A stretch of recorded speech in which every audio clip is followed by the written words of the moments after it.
Hello everyone, আসসালামু আলাইকুম। কেমন আছো তোমরা সবাই? আশা করছি তোমরা সবাই অনেক অনেক ভালো আছো। সো আমাদের কেমিস্ট্রি পরীক্ষার আগে কিন্তু খুব লম্বা একটা ছুটি আছে। এবার ফার্স্ট পার্টের আগে খুব লম্বা একটা ছুটি থাকলেও সেকেন্ড পার্টের আগে মাত্র একদিন ছুটি আছে।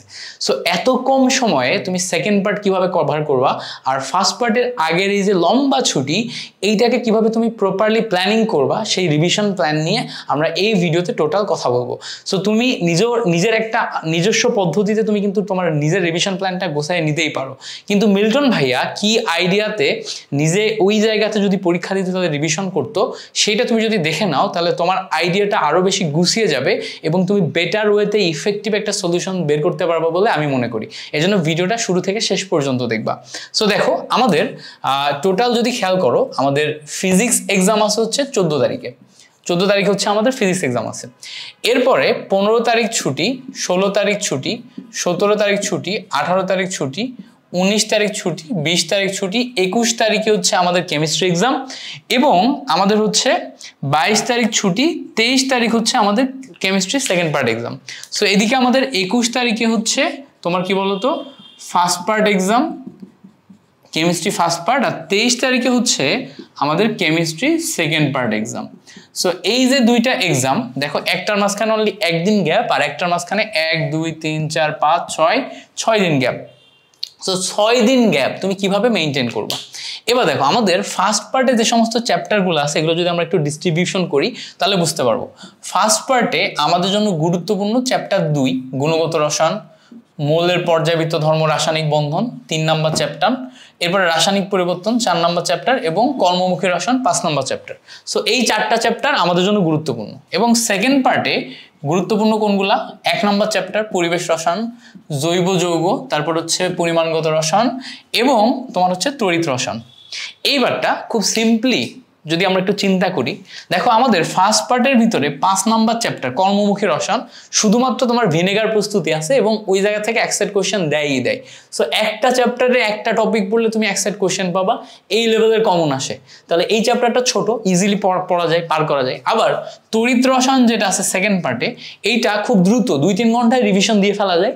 এখানেও একসেট কোশ্চেন খুবই প্রিডিক্টেবল, দেখে বোঝা যায়, যেমন পাত্রের ক্ষয় হবে কিনা বা পাত্রে রাখা যাবে কিনা ওই টাইপের ম্যাথ।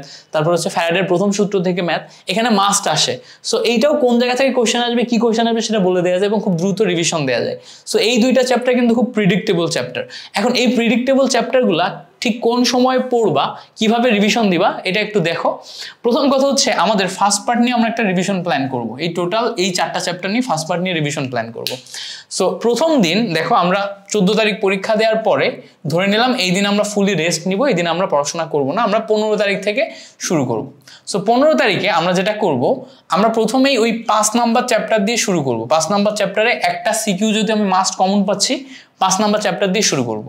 আর পাশাপাশি আমি গুণগত রসায়ন 2 নাম্বার চ্যাপ্টার পড়বো, এখান থেকেও আমি একটা সিকিউ কমন পাচ্ছি। এখানে দ্রাব্যতার গুণফল, এই জায়গা থেকে একটা সিকিউ কমন পাচ্ছি। সো দেখো, 2টা চ্যাপ্টার একদিনে পড়লাম, খুব ইজিলি তোমার হচ্ছে করা সম্ভব, মেইনটেইন করা সম্ভব। সো একদিনে 2টা চ্যাপ্টার পড়লাম, যেই 2টা চ্যাপ্টার থেকে আমাদের কি বলতো 2টা সিকিউ কমন হয়ে গেছে। এরপরে আমাদের দেখো এই জায়গাতে মৌলের পর্যায়বৃত্ত ধর্ম, রাসায়নিক বন্ধন এবং আরেকটা চ্যাপ্টার আছে হচ্ছে রাসায়নিক পরিবর্তন।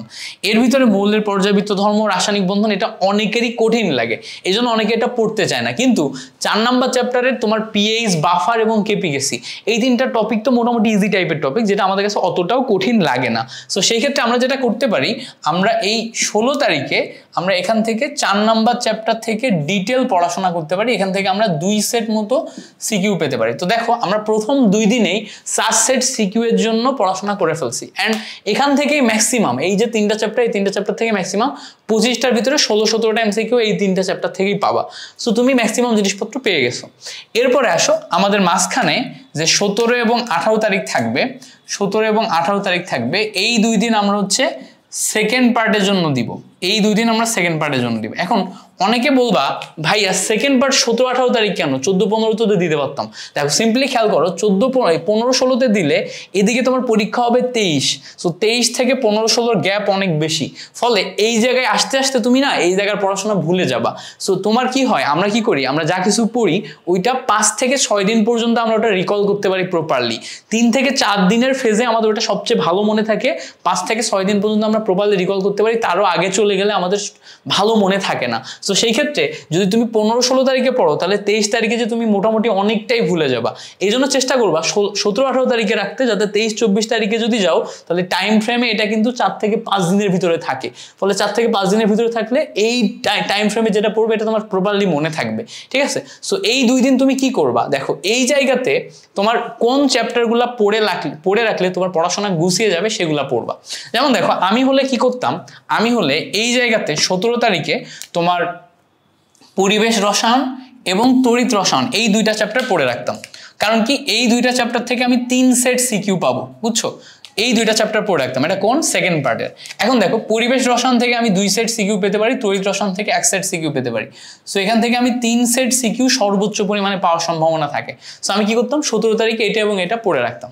এরপরে 18 তারিখে যে আমি কি করতাম, আমি এই জায়গা থেকে তোমার জৈব রসায়ন পড়তাম একদিন, টোটালি একদিন হচ্ছে জৈব রসায়ন, এইটা থেকেও 2 সেট সিকিউ কখনো কখনো দিয়ে দেয় এবং খুব বড় চ্যাপ্টার, পড়তে সময় লাগে। আর এটা যদি আমি আগে পড়ে রাখি, 18 তারিখে আগে পড়ে রাখি, তাহলে যেটা হবে আমি এই জায়গাতে এসে এটা আমার কভার করতে অসুবিধা হবে না। সো দেখো এই যে 2 দিন, এই 2 দিনে আমি কি করলাম, 1 নম্বর 2 নম্বর এবং 4 নম্বর চ্যাপ্টার পড়ে আসছে। আমার চ্যাপ্টার পড়তে বাকি থাকলো কয়টা, অনলি একটা। এইবার দেখো 19 তারিখ এবং 20 তারিখ এই 2 দিন কি করবা, দেখো ওই জায়গাতে আমাদের চ্যাপ্টার পড়া ছিল কোনটা, 1টা 2টা 3টা, একটা বাকি ছিল। সো 19 তারিখে আমরা যেটা করব, 19 তারিখে আমরা 3 নম্বর চ্যাপ্টার পড়বো, মৌলের পর্যায়বৃত্ত ধর্ম। এখান থেকে সমস্ত জিনিসপত্র কভার করব এবং 20 তারিখে যে আমরা সব রিভিশন দিব, আমরা 2 নাম্বার পড়বো, মৌলের পর্যায়বৃত্ত পড়বো, রাসায়নিক পরিবর্তন পড়বো, কর্মমুখী পড়বো, সবগুলো আমরা কি করব, আমরা রিভিশন দিব। এই সবগুলো যদি আমরা রিভিশন দিই, এগুলো তোমরা খাতায় লিখে নিবা, ঠিক আছে। ঠিক যেভাবে আমি বলতেছি এইভাবেই লিখে নিবা, লিখে নিলে দেখবা তোমার প্রপার প্ল্যানটা তৈরি হবে। ঠিক এইভাবে যদি তুমি সব লিখে নাও এবং প্ল্যানটা সাজিয়ে নাও, তাহলে দেখবা তোমার পড়াশোনা সবচেয়ে বেশি ইফেক্টিভ হবে। সো এই 20 তারিখে যে তুমি রিভিশন দিবা, দিয়ে 21 তারিখে তুমি এক্সাম দিবা। এবার 21 তারিখে এক্সাম দিয়ে আমার কেমিস্ট্রি এক্সামের আগে, যেহেতু এখানে মাত্র একদিন সময় আছে, একদিনে আমি এত কিছু শেষ করতে পারবো না এবং আগে পড়ে রাখছি, সো এই জায়গাতে আমার রিল্যাক্স হওয়ার সুযোগ নাই। আগে কিন্তু আমার রিল্যাক্স হওয়ার সুযোগ ছিল, এখানে রিল্যাক্স হওয়ার সুযোগ নাই। সো প্রথম প্রোগ্রামের পরীক্ষার রাতে ওই দিন তোমার হচ্ছে দুপুরের পর থেকে রাত পর্যন্ত এই যে টাইম ফ্রেমটা, এই টাইম ফ্রেমে দেখো আমাদের অধ্যায় বাকি আছে অনলি একটা। অধ্যায় কয়টা বাকি আছে, অনলি একটা। এই একটা চ্যাপ্টার এই জায়গাতে পড়ে ফেলতে হবে, পরিমাণগত রসায়ন। এবং দেখো তুমি যেহেতু এই জায়গাতে অনেক কিছু মুখস্থ করে পড়াশোনা করে আসছো, এখন তোমার এসেই বিকালবেলা এসে মুখস্থ করতে বা অনেক কিছু করতে ভালো লাগবে না, কিন্তু তুমি ম্যাথমেটিক্যাল টার্মগুলো রিভিশন দিতে বসে বসে ম্যাথ করতে তোমার ভালো লাগবে। এই জন্য দেখো আমি 3 নাম্বার চ্যাপ্টারটা এই দিন রাতে রাখছি, বিকাল থেকে রাত পর্যন্ত রাখছি। তো 3 নাম্বার চ্যাপ্টারে তুমি মূলের হিসাব, সহগুণপাত সূত্র, টাইট্রেশন যা যা আছে, তোমার হচ্ছে পিএস নির্ণয়, অম্লক্ষার টাইট্রেশন যা যা আছে, এইগুলো যদি তুমি এই জায়গাতে দেখো এবং ভেজাল নির্ণয় যে সমস্ত ম্যাথ ট্যাথগুলো আছে, এগুলো যদি এই জায়গাতে দেখো এবং এখান থেকে সিকিউ সলভ করো, এই দিন বিকালটা তুমি অনায়াসে কভার করে ফেলতে পারবা। এবার 22 তারিখে যে কি করবা, 22 তারিখে তুমি রিভিশন দিবা। কোনগুলো রিভিশন দিবা, ওই যে 1 পড়ে রাখছিলা, 4 পড়ে রাখছিলা, 3 পড়ে রাখছিলা, এই 2 পড়ে রাখছিলা, জৈব যৌগগুলো আবার রিভিশন দিবা। আর এটা যেহেতু আগের দিন পড়ছো, এটা তোমার রিভিশন না দিলেও চলতেছে, ঠিক আছে। সো দেখো এইভাবে তুমি যদি আগেরগুলা রিভিশন দাও, তাহলে দেখবা যে প্রপার একটা প্ল্যানিং সহ তুমি chemistry first part second part 2 পার্টেই ভালো করে রিভিশন দিতে পারছো। আচ্ছা, তোমাদের জন্য বলে রাখি, তোমাদের এই যে টোটাল যাত্রাপথে আমি ব্যাটেলস অফ বায়োলজি থেকে, আমি এই যে গেঞ্জি পরে আছি, ব্যাটেলস অফ বায়োলজি থেকে চেষ্টা করবো হচ্ছে ফার্স্ট পার্টের টোটালটার রিভিশন ক্লাস নেওয়ার, পাশাপাশি রিভিশন ক্লাস তোমার হচ্ছে এমসিকিউ, মেইন বইয়ের শেষে হাজারিন আখতারের যত এমসিকিউ আছে, সবচেয়ে গুরুত্বপূর্ণ এমসিকিউগুলার তোমার হচ্ছে এমসিকিউ সলিউশন ক্লাস তুমি আমার চ্যানেলে পেয়ে যাবা। ফার্স্ট পার্টেরটা অনেক আগেই আমি পাবলিশ করে দিব, সেকেন্ড পার্টেরটাও আমি চেষ্টা করব 14 তারিখের মধ্যে পাবলিশ করে দেওয়ার। 14 তারিখের মধ্যে ফার্স্ট এবং সেকেন্ড পার্ট পাবলিশ করে দেওয়ার চেষ্টা করব। সো 14-15 তারিখ মানে হাইয়েস্ট পরিমাণ 15 তারিখের ভিতরে এই 2টা আমাদের অন ইয়ার হয়ে যাবে, মানে আমার ইউটিউব চ্যানেলে পেয়ে যাবা। সো এই 2টা একটু দেখবা, এই দুইটা দেখবা, এই দুইটা থেকে আমি তোমাকে গ্যারান্টি দিতে পারি 25-এর ভিতরে তুমি 22 থেকে 23টা এমসিকিউ কমন পাবা, 22 থেকে 23টা এমসিকিউ কমন পাবা।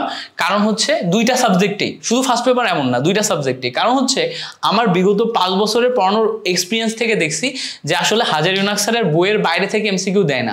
হাজারীবাগ স্যারের বইয়ে যে সমস্ত বেসিক আছে, যে সমস্ত এমসিকিউগুলো আছে, ওই এমসিকিউ ঘুরে ফিরে রিপিট আসে।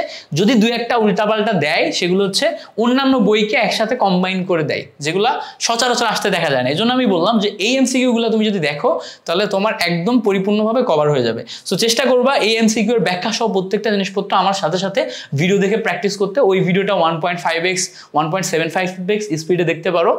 আর হচ্ছে আমার চ্যানেল থেকে আমার একটা আইকনিক কোর্স আছে, যেটা আমি তোমাদের আগের ব্যাচেও নামাইছি, ওদেরকে একদম শেষ পর্যন্ত হেল্প করছি। যেমন হচ্ছে তোমার GST question bank solution course ছিল, এগ্রির জন্য agri question bank solution course ছিল। আমার এখনই হচ্ছে একটা কোর্স লাইভ হবে, ওইটাতে তোমরা এনরোল করতে পারো। সেটা হচ্ছে ঢাবি ক ইউনিটের কোশ্চেন ব্যাংক সলিউশন কোর্স। দেখো, আমি প্রচুর পরিমাণে প্রশ্ন সলভ করতে পছন্দ করি। আমার মনে হয় যে আমি যত জায়গাতে চান্স পাইছি, যত ভালো করছি আমার লাইফে, অ্যান্ড সামনে আমার যে সমস্ত কম্পিটিটিভ এক্সাম আছে এগুলোতে যত ভালো করব, প্রত্যেকটা জায়গায় ভালো করার পিছিয়ে সবচেয়ে বড় হাতিয়ার ছিল আমার কোশ্চেন সলভিং ক্যাপাবিলিটি। আমি পর্যাপ্ত পরিমাণে কোশ্চেন সলভ করতাম, ব্যাখ্যাগুলো মুখস্থ করতাম, ব্যাখ্যাগুলো অ্যানালাইসিস করতাম। এই জন্য আমার কোশ্চেন সলভিং ক্যাপাবিলিটি অনেক ভালো, এবং এটার কারণে আমি সব জায়গাতে চান্স পাইছি। সো আমি তোমাদেরকে পার্সোনালি এই ব্যাপারটাতে বেশি ইনহ্যান্স করবো যে পর্যাপ্ত পরিমাণে অ্যাডমিশন যখন প্রিপারেশন নিবা তখন কোশ্চেন সলভের উপর গুরুত্ব দিবা, এবং সবাই যাতে এই জায়গাতে অ্যাক্সেস করতে পারে, অ্যাক্সেস পায়, সহজেই কোশ্চেন ব্যাংক সলিউশন ক্লাসগুলো অ্যাক্সেস পায়। এই জন্য আমি কিন্তু এটা অনেক কম ফিজে তোমার হচ্ছে যে এনরোল করাই পোলাপানদের। সো তোমরা আমার চ্যানেলে চোখ রাখলেই এই কোর্সটা পেয়ে যাবা। ঢাবি ক ইউনিট যাদের টার্গেট থাকবে বা যাদের বুয়ের টার্গেট থাকবে, পাশাপাশি ঢাবির জন্য তুমি হচ্ছে ঢাবির কোশ্চেনগুলো সলিউশন করতে চাও, সো মিল্টন ভাইয়ার হেল্প নেওয়ার জন্য বা মিল্টন ভাই ওই জিনিসপত্রগুলো কীভাবে ব্যাখ্যা করছে, কীভাবে ওগুলো পড়াইছে, এগুলো জানার জন্য তুমি কিন্তু কোশ্চেন ব্যাংক সলিউশন কোর্সে আসতে পারো। ঠিক আছে? সো আজকের মতো এই পর্যন্তই। Thank you so much for watching this video. দেখা হবে তোমাদের সাথে পরবর্তী কোনো একটি ক্লাসে, পরবর্তী কোনো একটি ভিডিওতে। ততক্ষণ পর্যন্ত ভালো থাকো, সুস্থ থাকো, মিল্টন ভাইয়ের জন্য দোয়া করবা। আসসালামু আলাইকুম।